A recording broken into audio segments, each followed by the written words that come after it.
Pues muy buenos días a todas y todos. Es un gran gusto darles la bienvenida a esta conferencia de prensa para presentar las conclusiones de las jornadas de reflexión sobre el sistema de ciencia, tecnología e innovación, lo que demanda el futuro de México. Me acompañan en esta mesa virtual representantes de diversas instituciones académicas a quienes tengo el honor de presentar. El doctor William Li, coordinador de la investigación científica de la UNAM.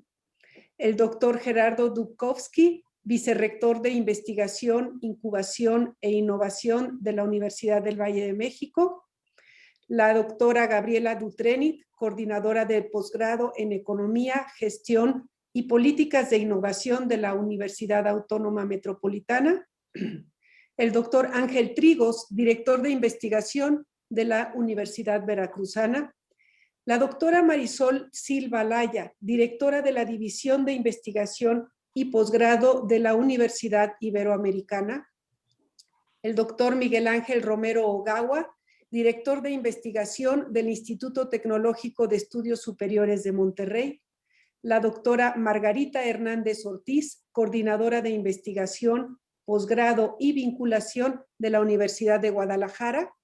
Y me presento yo también, soy la doctora Marta Espinosa, secretaria de Planeación del CIMBESTAB.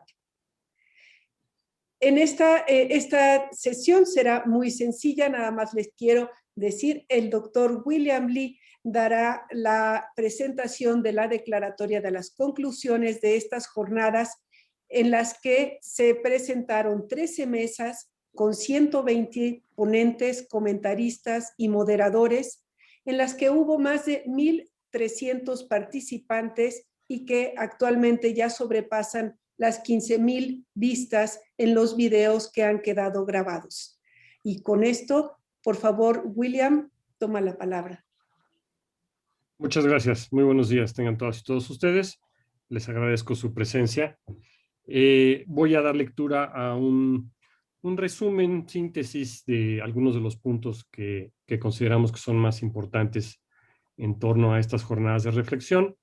Un conjunto de instituciones académicas, como ya mencionó la doctora Marta Espinosa, y otras organizaciones del sector público y privado, que realizamos actividades de ciencia, tecnología e innovación y más ampliamente de generación de conocimiento, con el compromiso de participar en la construcción de un México de cara al futuro inclusivo y responsable con el medio ambiente. Organizamos las jornadas de reflexión que se llevaron a cabo la semana pasada, entre el 26 y 30 de abril de este 2021. Durante el evento, en 13 mesas, con más de 120 miembros de 17 instituciones del sector y que fueron seguidos en redes sociales por miles de colegas, se confluyó a una lista de puntos enunciados a continuación. Por supuesto, se pueden elaborar, pero pensamos que son importantes y es muy relevante darlos a conocer. Y consideramos especialmente que estos deben estar incluidos en una ley general de ciencia, tecnología e innovación que aspire a la transformación y el servicio del país. El primero es adoptar un federalismo abierto y constructivo que favorezca la distribución de competencias y la coordinación para el funcionamiento del Sistema Nacional de Ciencia, Tecnología e Innovación. 2, garantizar la participación amplia de la comunidad académica y de los sectores privado y social en los distintos niveles de planeación, formulación y coordinación de la política de ciencia, tecnología e innovación a través de órganos autónomos que den voz a las comunidades a nivel nacional y regional. 3, elaborar un programa de prioridades nacionales a partir de problemas que requieran una solución urgente para la sociedad, con base en la opinión expresada por las comunidades de científicos, tecnólogos, innovadores y la sociedad en general. 4, establecer mecanismos institucionales de comunicación pública de la ciencia que garanticen el derecho humano a los beneficios de la ciencia, la tecnología e innovación. 5, asegurar la libertad de investigación con perspectivas de derechos humanos y equidad de género en el reconocimiento del valor estratégico de todas, absolutamente todas las formas de ciencia. 6, eliminar cualquier discriminación en contra de las y los investigadores que trabajen en instituciones privadas, incluyendo los estímulos como miembros del Sistema Nacional de Investigadores. 7, asegurar el financiamiento estable de la ciencia, la tecnología e innovación a partir de un porcentaje incremental del gasto público anual fortalecido con la colaboración público-privada, la formación de redes internacionales y la protección de derechos de propiedad intelectual, poniendo un objetivo temporal a un mínimo del 1% del PIB, como señala la ley vigente, de hecho. 8. Procurar una adecuada distribución de recursos para la ciencia, tecnología e innovación entre las secretarías de Estado y federaciones para enriquecer la política pública, promover el desarrollo transversal de competencias institucionales y asegurar la atención a las necesidades de ciencia y tecnología regionales. 9. Asignar los recursos a partir de convocatorias regulares, transparentes, que consideren los procedimientos de evaluación de la calidad de proyectos a partir de criterios claros y consensuados que se realicen a través de comisiones plurales de pares en cuya conformación participe la comunidad científica. 10. Diseñar políticas de fomento de vocaciones científicas, creación de plazas, cátedras, becas y otras formas de apoyo a la nueva generación de científicos y científicas para evitar su migración fuera del país y fortalecer la planta existente. 11. Asegurar que el diseño de la política de ciencia, tecnología e innovación se lleve a cabo en forma coordinada entre universidades, institutos tecnológicos y centros públicos de investigación y que se articule adecuadamente con la Ley General de Educación Superior. 12. Incluir una perspectiva de género en lenguaje y en acciones afirmativas y políticas. 13. Establecer la autonomía de decisión operativa, técnica, administrativa y de gestión presupuestaria de los centros públicos de investigación y garantizar su libertad de investigación, deseablemente mediante la creación de una ley propia de los centros públicos de investigación. 14. Establecer incentivos a la innovación tecnológica para que sus beneficios contribuyan al desarrollo incluyente y sostenible. 15. Promover la coordinación público-privada para el fomento de empresas de base tecnológica, los sistemas con productos agropecuarios, clústeres industriales y cadenas de suministro por medio del fortalecimiento de la cadena de incubación, fondos ángel y aceleradoras. Ciudad de México, 3 de mayo de 2021, el día de hoy. Muchísimas gracias. Muchas gracias, William. Pues estamos aquí ante los medios listos para contestar cualquier pregunta. Puse algunas pequeñas indicaciones en el chat. Si quieren preguntar algo, por favor levanten la mano, la manita virtual que tenemos en el Zoom, o pueden escribirlo en el chat.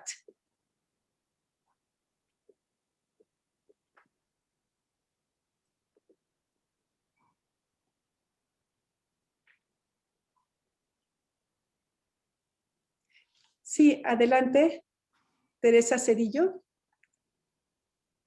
El micrófono está apagado. Perdón. Sí, doctora, nada más una pregunta. ¿Qué va a pasar con todas estas propuestas? ¿Cuáles van a ser los mecanismos que ustedes van a desarrollar para hacer llegar estas propuestas a las autoridades que corresponden? Esa sería mi pregunta, doctor. Sí, bueno, les agradecería cuando hablan si pueden identificar el medio del cual provienen. Si nos sería útil. Muchas gracias. Bueno, sí, yo dije, soy Teresa Cedillo de la UAM. Muy bien. Bueno, si me permiten un comentario muy breve, yo creo que esto, el objetivo es hacérselo llegar al Congreso de la Unión, que es quien tiene la facultad de legislar en todas las materias, incluyendo la de ciencia, tecnología e innovación, y pues lo queremos dar a conocer a la sociedad en general a través de los medios, pero nos parece que quien tiene que tomarlo en consideración y se le hará llegar esto es al propio Congreso y a todos los actores del sistema, ¿no? Gracias. No sé si quisiera complementar la doctora Gabriela Dutrenit. Bueno, nomás, además del Congreso, vamos a hacerlo llegar también a CONACYT, vamos a seguirlo difundiendo entre la comunidad también, un poco este espacio y esta conferencia de prensa que decidimos hacer es justamente para empezar este proceso de difusión lo más amplio posible, porque bueno, lo que nos interesa es que se oiga la voz de los que realizamos actividades de ciencia, tecnología e innovación en este proceso en el cual estamos de diseño y de aprobación de una ley general de ciencia, tecnología e innovación. Gracias. Isaac Torres de Crónica, adelante. Muchas gracias, muy buenas tardes. Tengo dos preguntas. La primera es, en todas estas conclusiones que acaba de enumerar el doctor Lee, ¿cuáles se encontrarían o cuáles quedarían fuera del actual anteproyecto que se ha presentado? Y la segunda es, ¿cómo el CONACYT va a realizar un foro, no sé qué tan similar a esta semana y la siguiente? ¿Qué tan inclusivo o habrá algunos participantes de estos foros que participarán en los de CONACYT y cómo se podrían enriquecer las dos propuestas? Gracias.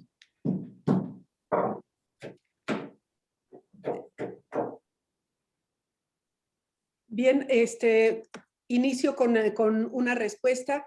Precisamente la realización de estos foros de reflexión tienen la intención de enriquecer, de hacer conocer a los legisladores, como mencionó el doctor William Lee, y también al CONACYT sobre las ideas que tienen pues la comunidad científica. No conocemos el programa del los foros que van a realizar CONACYT. Sin duda estaremos muy atentos, como hemos estado todo este tiempo, a lo que se presente por esta parte.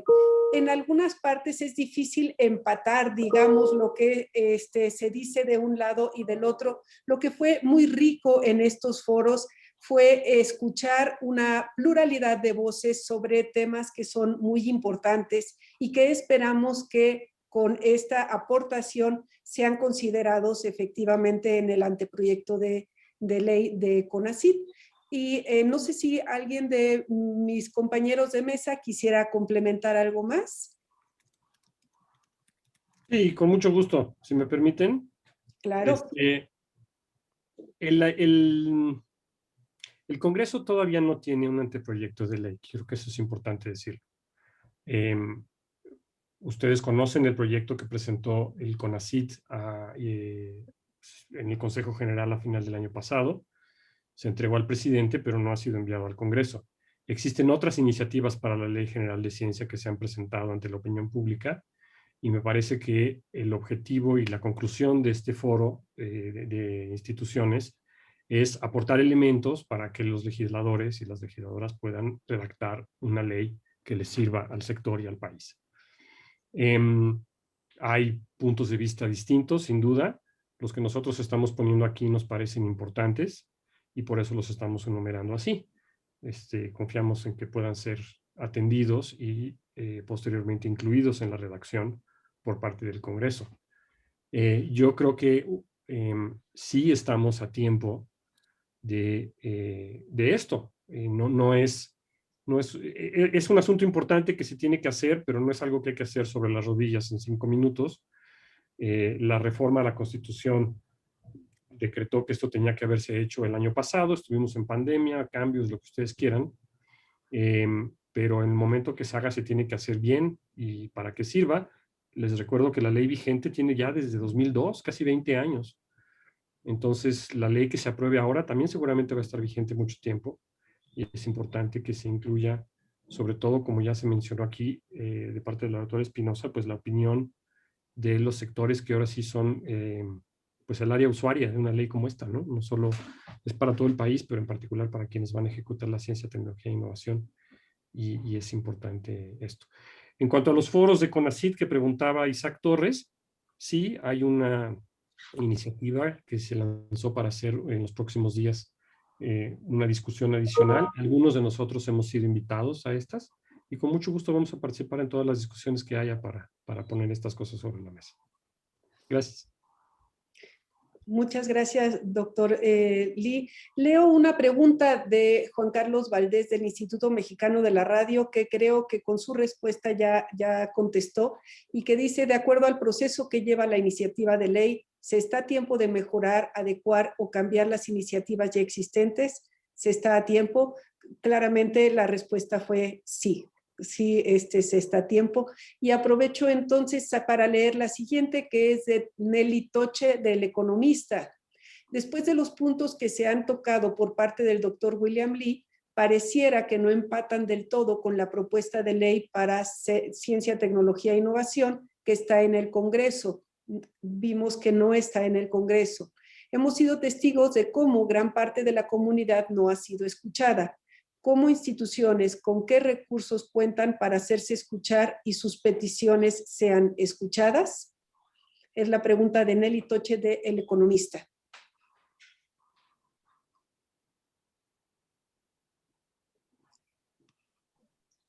Pues yo, si me lo permiten, yo creo que precisamente estos foros tienen ese objetivo, de que si lo organizamos en este momento nosotros, después el CONACYT, después otra instancia, creo que lo importante es enriquecer los criterios, los puntos de vista de los diferentes actores que se relacionan con la ciencia y tecnología, y con esto, pues los tomadores de decisiones tengan mucho más, pues, material para poder tomar una decisión adecuada a la necesidad. Estábamos platicando en días pasados que tan solo 19 universidades estatales tenían más de 1,500 posgrados diferentes con muchísimas áreas de especialidad.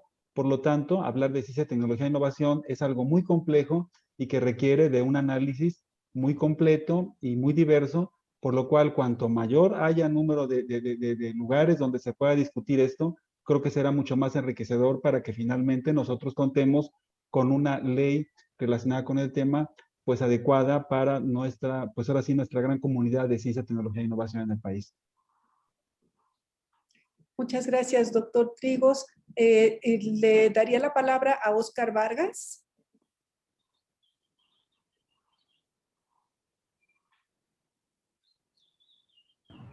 Ok, sí, aquí estoy, perdón. Nada más, permítame, ya, ok, disculpen. Óscar Vargas del financiero Bloomberg. Dos preguntas tengo para ustedes. ¿Cuáles son las prioridades nacionales que requieren una solución urgente para la sociedad? Que lo plantea en el documento que nos comparten. Y otra parte es, ¿qué presupuesto buscan para poder llevar a cabo este plan que ustedes están proponiendo, ya que con el plan de austeridad del gobierno de la 4T ha bajado mucho el presupuesto para la investigación? ¿Cuáles son sus perspectivas al respecto? Esas serían mis preguntas. Gracias. Muchas gracias. La doctora Gabriela Dutrenit, adelante. Bueno, nosotros planteamos de que en la definición de las prioridades nacionales tiene que haber una participación amplia, que no pueden ser solo definidas por el gobierno de hoy o dentro de 6 años o dentro de 4 años por otro gobierno, sino que tiene que haber una participación de las comunidades de ciencia, tecnología e innovación en la identificación de las prioridades nacionales, en particular en cómo la ciencia, la tecnología y la innovación tienen que contribuir a la solución de esas, a atender a esas prioridades nacionales. Por eso no haríamos ahora una lista de cuáles son las prioridades nacionales, sino lo que planteamos es la participación. Y respecto al presupuesto, alguien más seguramente va a querer decir algo, pero no más adelanto. En el anteproyecto oficial que se presentó en diciembre al Consejo General de la Investigación Científica, el Desarrollo Tecnológico y la Innovación, no hay un compromiso justamente de presupuesto, ¿no? Y nosotros, bueno, hoy tenemos en la Ley de Ciencia y Tecnología vigente, pues sí hay un compromiso. Ahí el compromiso de asignar el 1%, ¿no? Y también del Producto Interno Bruto. Y también la Cámara de Diputados el año pasado aprobó de que cada año tiene que ser un presupuesto creciente, no se puede asignar menos de lo que se asignó en el periodo anterior. Entonces, bueno, este es uno de los puntos que planteamos, y dejo la palabra porque Gerardo seguro va a hacer una mejor contribución en esta dirección. Muchas gracias, Gabriela. Sí, de hecho, la pregunta que hacía de Crónica y Isaac, al principio preguntaba de aspectos que salieron en las mesas de discusión y que no estaban incluidos en el anteproyecto de ley. Fue una reflexión de 5 días entre todas las personas, todos los investigadores que comentaron, que habían participado de todas las universidades, y existía, por ejemplo, en el aspecto que comenta Gabriela, del financiamiento, salían todas las mesas de todos los temas preocupación por reducciones presupuestales. Algunos hablaban de reducción en las cátedras, otros investigadores hablaban de recortes en bases de datos, en convocatorias, etcétera. Incluso un aspecto que más adelante en todo caso comento, que es la eliminación de los estímulos a los SNIs de las instituciones privadas. El tema del financiamiento es un tema cardinal, central y fundamental. Los países que tienen alto índice de desarrollo humano de Naciones Unidas que reporta, todos aquellos que están en un nivel más alto invierten al menos el 1% del PIB en ciencia y tecnología en forma consistente a lo largo de mucho tiempo, de muchos años. Es decir, estas decisiones de ciencia no es que yo tomo una medida y a los 3 meses tengo un resultado. Tengo que ser consistente, tengo que ser continuo en la temporalidad. En cambio, en el otro extremo, aquellos países que tienen bajo nivel en el índice de desarrollo humano en el mundo, pues invierten mucho menos, de hecho menos del 0.6% del PIB. Nosotros, lamentablemente, a lo largo de toda nuestra historia hemos estado por debajo de ese nivel.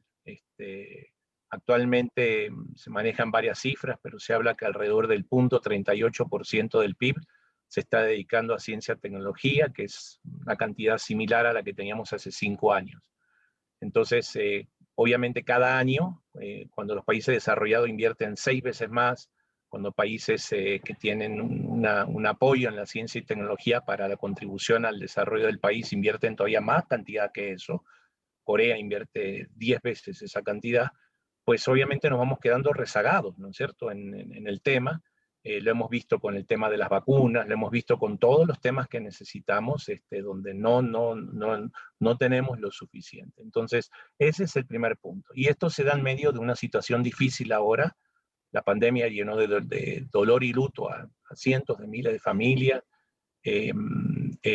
Realmente la economía mundial ha estado en crisis y entonces es un momento complicado. Pero justamente esos momentos históricos son los momentos donde pueden tomar decisiones que van a afectar a 1 o 2 generaciones hacia adelante.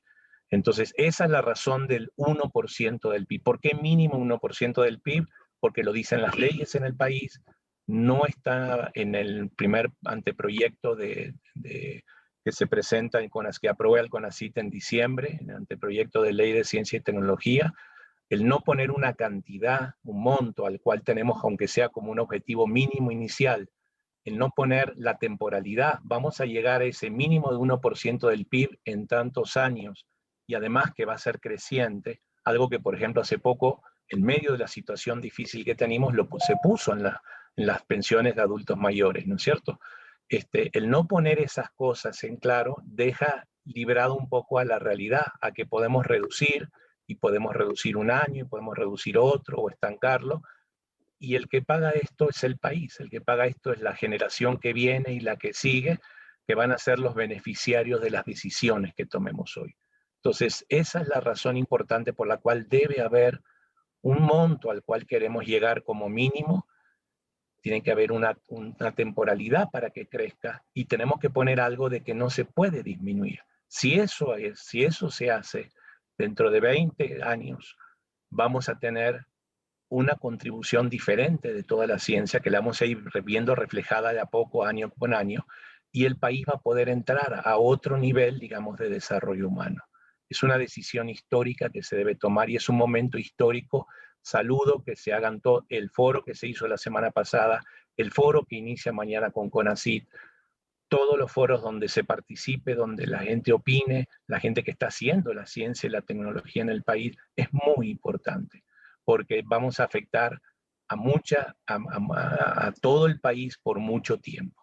Esa es, digamos, la importancia de tener una meta y tener fondos suficientes en forma, insisto, tienen que ser continuos. La inversión de un año no hace al resultado, tiene que ser sostenido. Muchas gracias. ¿Alguna otra pregunta?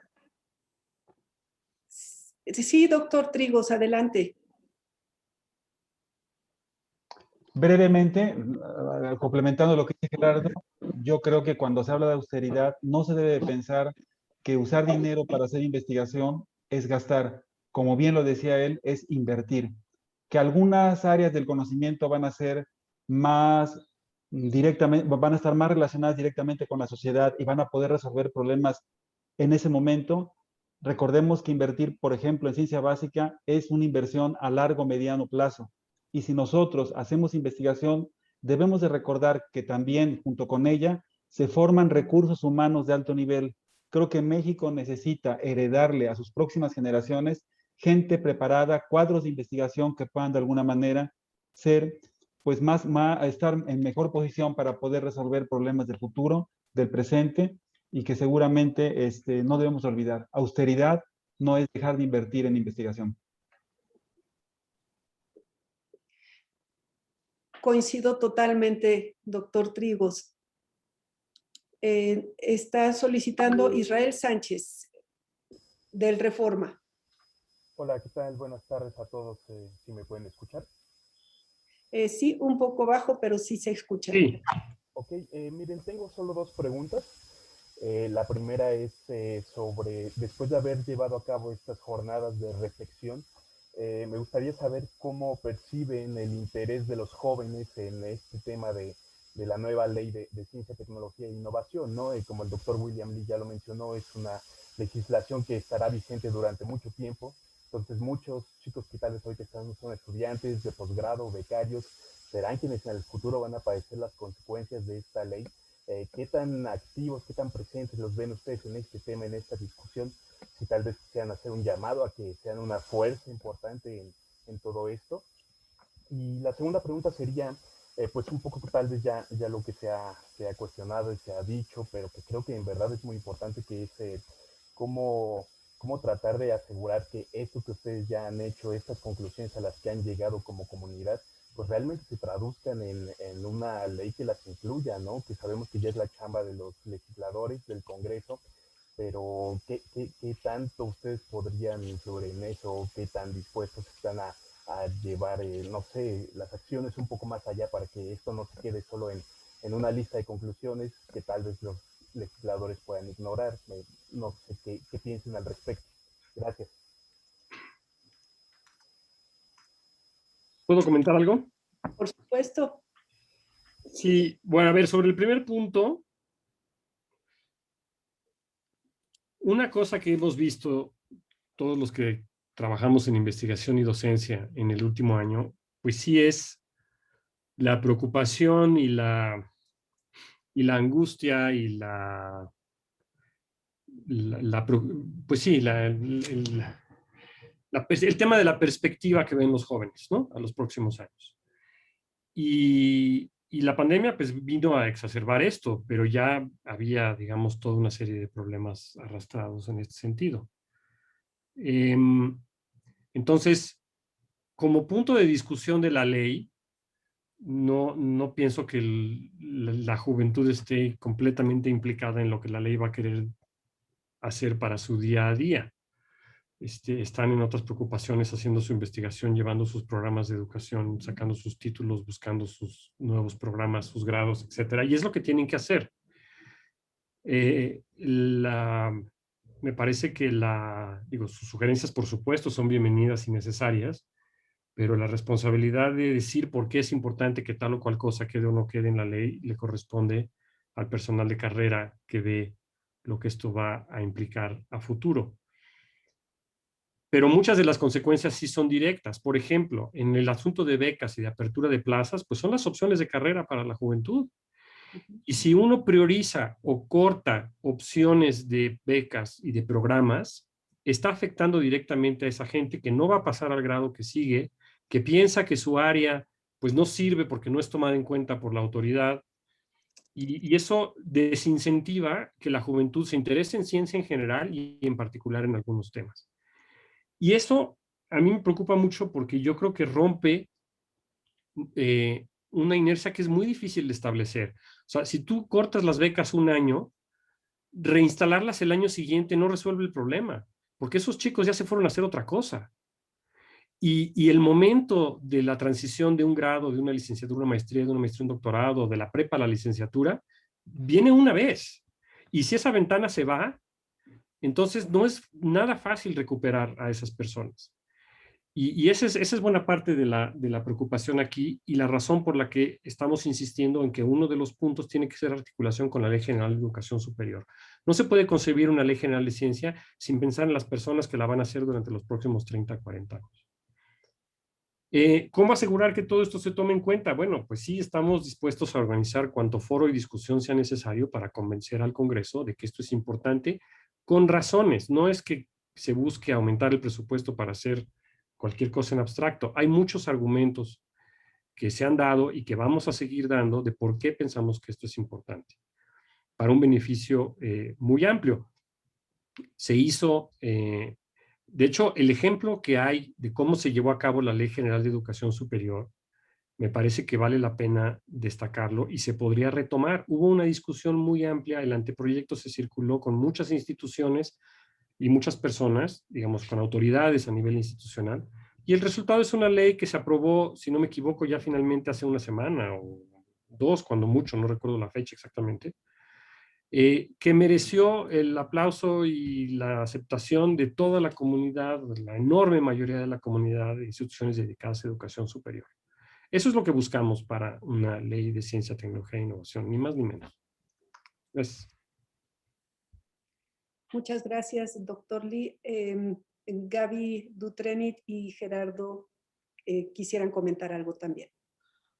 Yo muy rapidito, porque en realidad William fue muy amplio, o sea, expresó buena parte de lo que quería comentar. La mesa 13, la mesa que fue el miércoles a las 18 horas sobre el papel de los jóvenes en la construcción del sistema de CTI, fue realmente interesante. Las mesas están en YouTube. Y entonces los llamo a oírla porque realmente fue muy interesante. Normalmente no abrimos, por error nuestro, no abrimos esos espacios para oír las voces de los jóvenes, y fue un espacio un poco para recoger esos puntos de vista, además del que tengamos los que ya estamos un poquito más grandes, ¿no? Entonces los llamo a que visiten esta sección, este video que quedó grabado. Y nada más, lo demás ya se dijo. Gracias, Gaby. Doctor Dubkovsky, ¿quisiera complementar? Su micrófono, doctor. Israel, muy relevante tu pregunta, porque cuando hablas del futuro del país, estás hablando del futuro de los de hoy.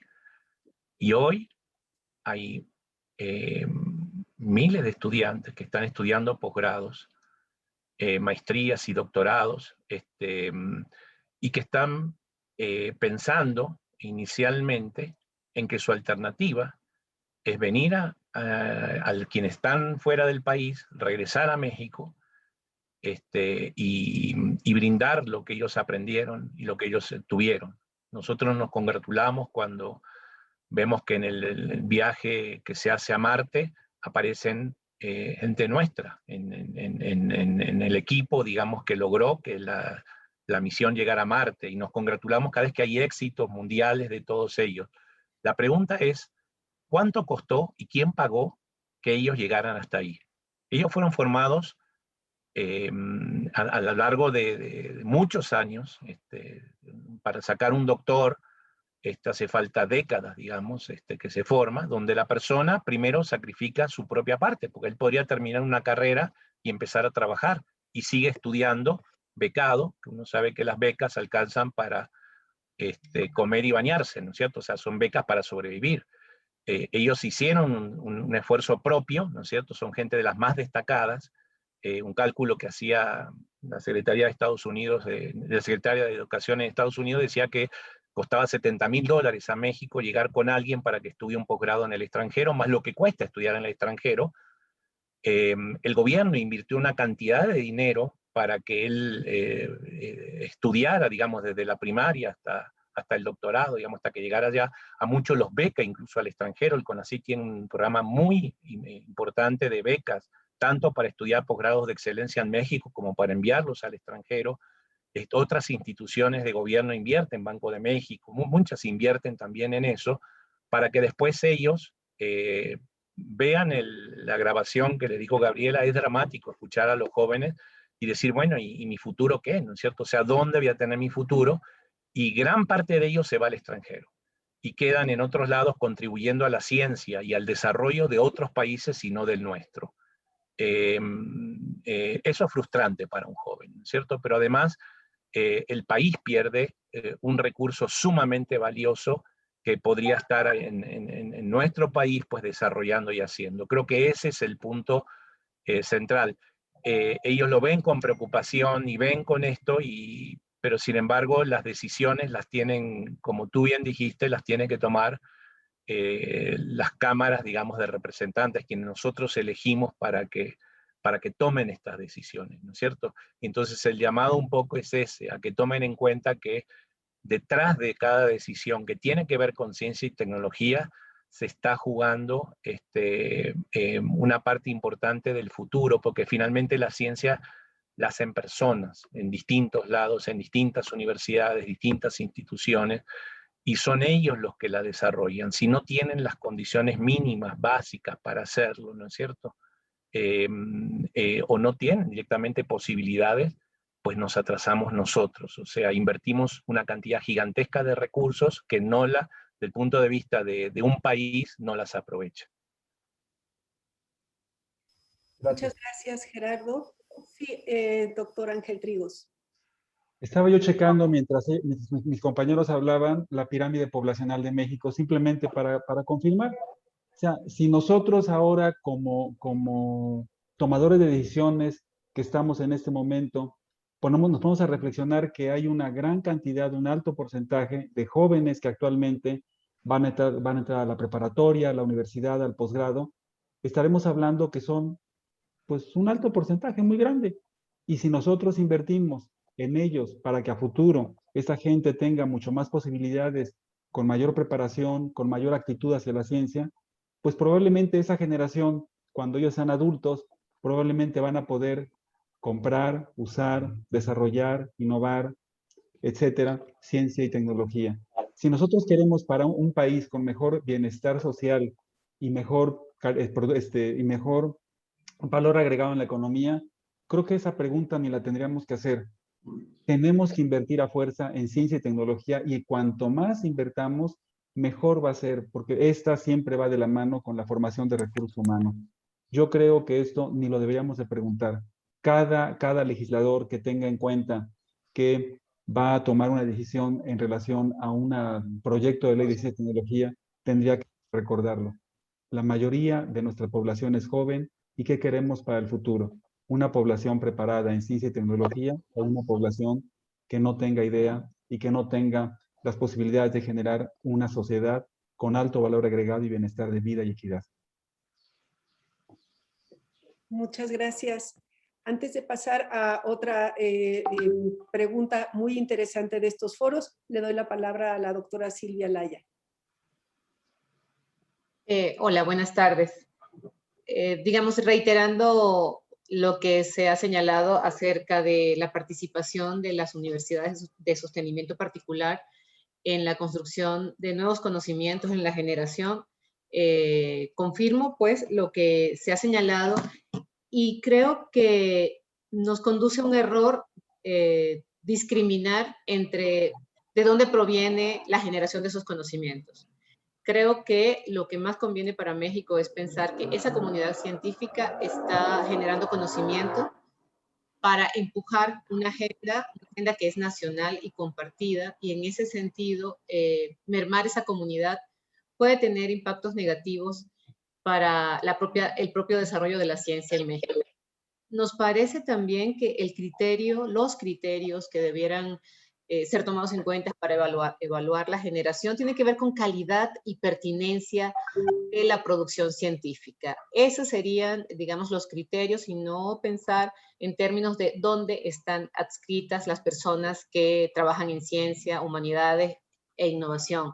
Y en ese sentido también señalar que las universidades particulares están recibiendo a muchos y muchas jóvenes recién egresadas de su formación científica, que debido al bajo crecimiento que ha tenido la posibilidad de incorporarse a universidades públicas, encuentran en estas universidades particulares la posibilidad de seguir formándose durante su trayectoria académica y seguir generando nuevos conocimientos. Entonces, me parece que hay un grupo importante de universidades particulares que están aportando no solo a la generación de conocimientos, sino también a la formación, como ya se ha dicho, científica y tecnológica y en investigación humanística en México. Entonces, creo que la nueva Ley General de Ciencia y Tecnología debiera armonizarse con las normatividades que se están aplicando para el resto del personal científico en el país y de esa manera basarse en una perspectiva incluyente, definitivamente, en una perspectiva democrática y también en un reconocimiento a las diversidades que hay en el ecosistema científico del país. Negar la existencia de algunos actores y de algunas fuentes de investigación va a redundar en un empobrecimiento del trabajo que estamos haciendo. Hacer esto mismo se dijo a lo largo de las jornadas de estos 5 días de trabajo, el hecho de que la diversidad nos enriquece y fragmentar la comunidad y negar la existencia de esa diversidad va a ser en perjuicio del propio crecimiento que necesitamos empujar. Muchas gracias, doctora. Pues justamente en ese sentido va la pregunta de Nelly Toche, del Economista, y no sé si la voy a leer, si quiera usted complementarla o alguien más de nuestras instituciones privadas aquí presentes. Ella nos dice, algo también muy interesante fue que vimos instituciones privadas hablando de este tema, donde tradicionalmente no veíamos estas voces. ¿Alguien de las universidades privadas nos podría dar su punto de vista sobre la importancia de tomar en cuenta también a este tipo de instituciones, además de saber cómo aportan ustedes al ecosistema de CTI y cómo les afecta? Pudimos verlo en las reformas al SNI, pero ¿qué más está pasando en estas instituciones?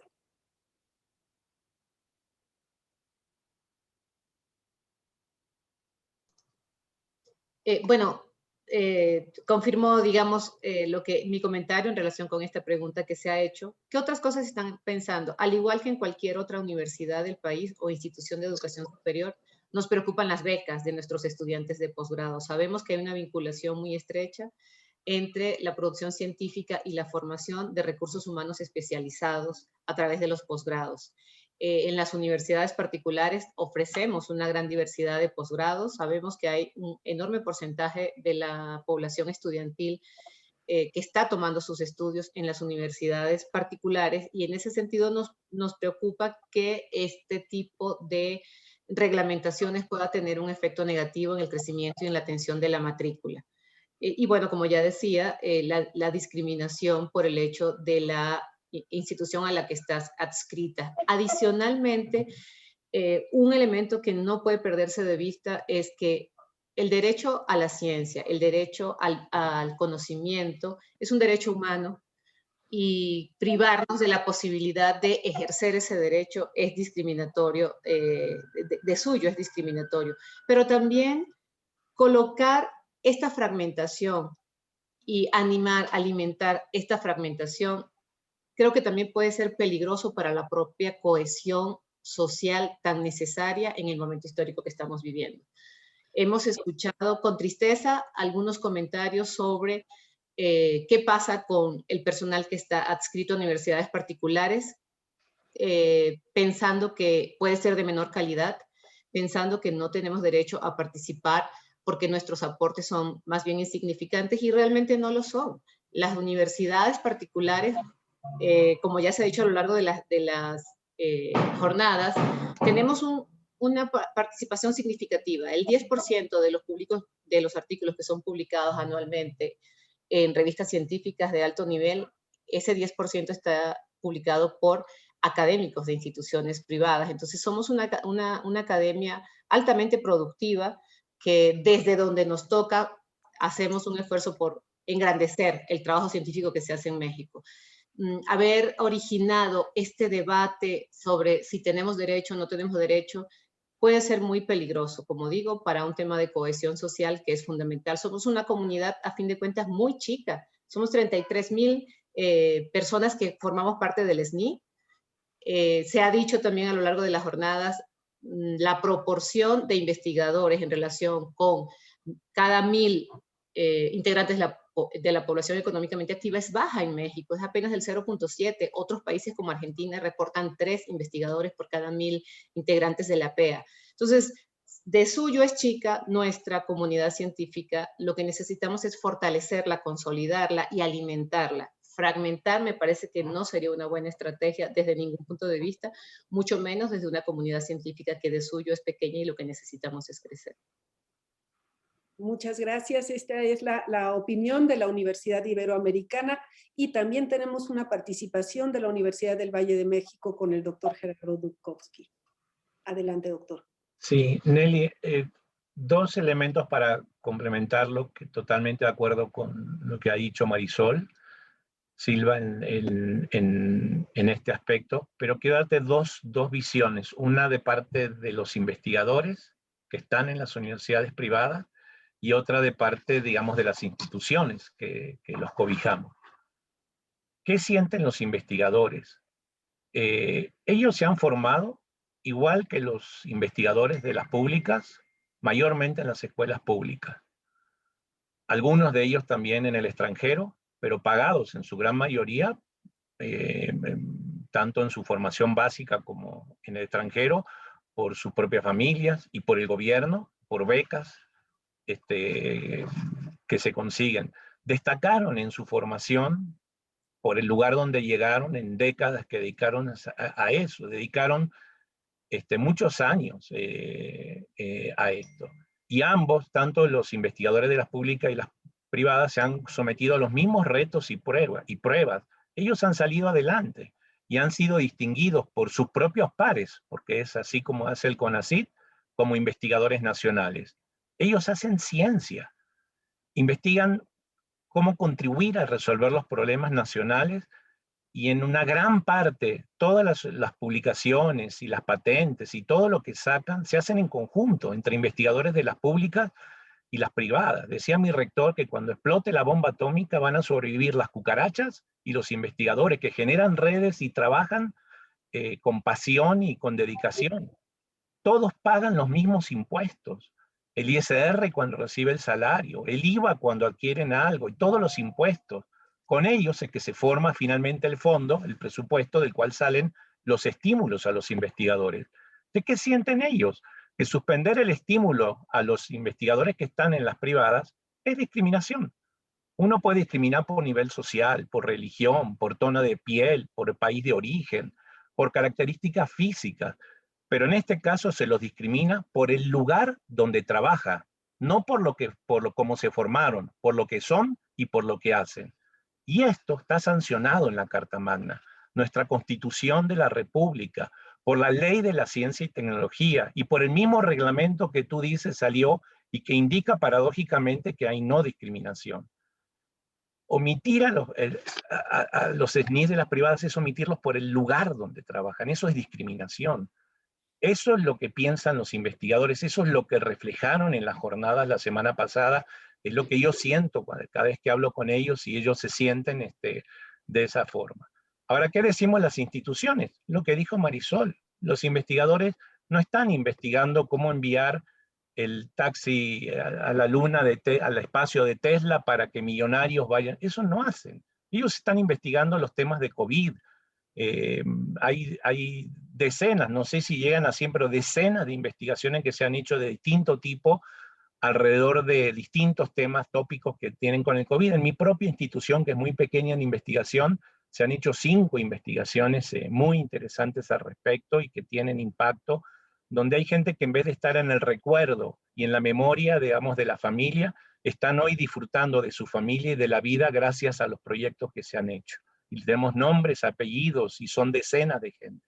Entonces, esto no es así. O sea, los investigadores no deben ser. Al revés, las universidades nos comprometemos inclusive por cada parte que en un convenio que hace el CONACYT con los investigadores para darles un estímulo, nosotros nos comprometemos al menos a invertir, y obviamente invertimos más, una cantidad similar. Es decir, multiplicamos los fondos y la investigación que se hace. Las universidades son además privadas, se han convertido de a poquito también en un destino para estos jóvenes que se están formando en excelentes programas de primera línea, fuera de los programas que tienen algunas universidades como la Ibero. Los investigadores que se forman en el Cinvestav, que se forman en la UNAM, en doctorados de excelencia mundial, todo eso, cuando salen, pues también encuentran en nuestras universidades. Nosotros tenemos varios investigadores de estas formados y son excelentes y están produciendo cosas de primera línea. Yo creo que eso es importante, ¿no es cierto?, de destacar y de rescatar. Los investigadores hoy día somos poquitos. En las privadas solamente está el 5% de los investigadores de todo el país, ¿no es cierto? Pero ahí están y está creciendo. Y en los últimos 5 años se duplicó la cantidad de investigadores que hay. Y se va a seguir multiplicando en la medida en que multipliquemos los panes. ¿Puedo comentar algo en este caso? Por supuesto. Sí, a ver, aquí creo que hay que tener claras algunas cosas en cuanto a qué significan los estímulos y para dónde van dirigidos. En primer lugar, en términos muy general, hace falta aumentar la participación y la vinculación entre absolutamente todos los sectores que se dedican a esto en el país para que le sirva más al país. Entonces, cortar de tajo, y desgraciadamente el tema del SNI no ha sido el único ejemplo, la participación de instituciones que no son públicas, que pueden ser asociaciones civiles sin fines de lucro, o que pueden ser también universidades particulares, pues es darse un tiro en el pie. O sea, es ignorar un sector que tiene algo que contribuir. Que si bien, como acaba de decir Gerardo, es minoritario, pues somos tan poquitos que todo cuenta. Entonces, es improcedente completamente, me parece, tomar un criterio así para eliminar a un sector.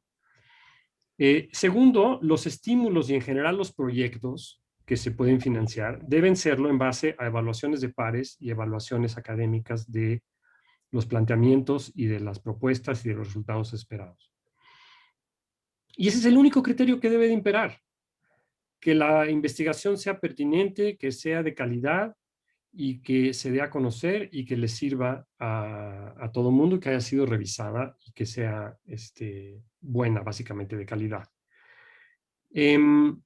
Podemos discutir si los estímulos se tienen que dar en base a un desempeño más individual o más colectivo, o más de líneas o más de laboratorios, pero un criterio administrativo como el si es público o particular, pues no cabe en estos cajones. Me parece que es completamente contraproducente de muchas maneras y no es adecuado para esto, ¿no?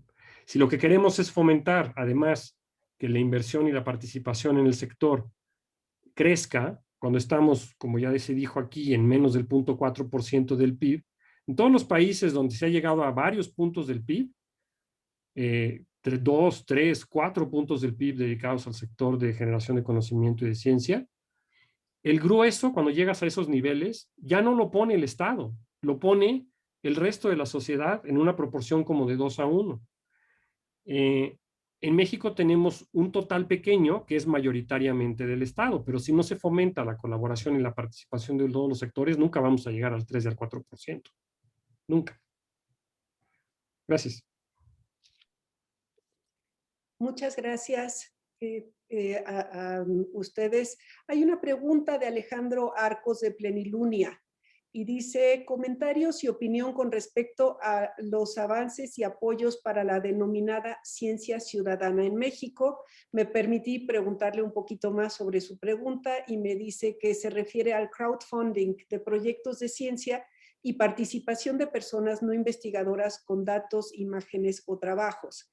Y bueno, a reserva de que alguien más quiera comentar algo así, quiero platicarle que hay muchos ejemplos en donde efectivamente la ciudadanía ha puesto a disposición de la ciencia, por ejemplo, las capacidades de su computadora para procesar datos que cuestan mucho trabajo juntar y que requieren de una enorme, ¿cómo se llama?, posibilidad de almacenamiento y que han ayudado a los investigadores a llevar adelante sus investigaciones teniendo mucho más datos que analizar de los que podría tener con las capacidades que tienen ellos, ¿no? De esos hay muchos ejemplos, entre otros los principales se refieren a los estudios que tienen que ver con el cambio climático específicamente, por ejemplo, ¿no?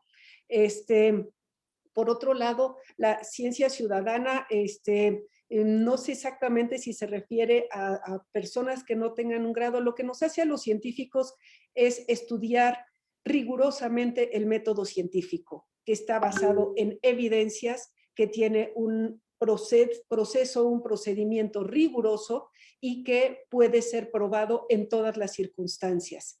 Aquí lo único que me preocuparía, porque es una preocupación constante como investigadora, es la enorme cantidad de información falsa que se está distribuyendo y que no nos lleva a ningún lado, y que en momentos de emergencia como los que estamos viviendo, al revés, ha sido muy contraproducente. Esa parte de pseudociencia ciudadana me parece que es lo que tenemos que alejarnos lo más posible. No sé si es exactamente lo que estaba usted preguntando, pero sí, totalmente descalificada cuando no se basa en el método científico, que tiene evidencias, datos fuertes, duros, que se puedan probar en todas las circunstancias. Si alguien quiere complementar sobre esta respuesta, adelante.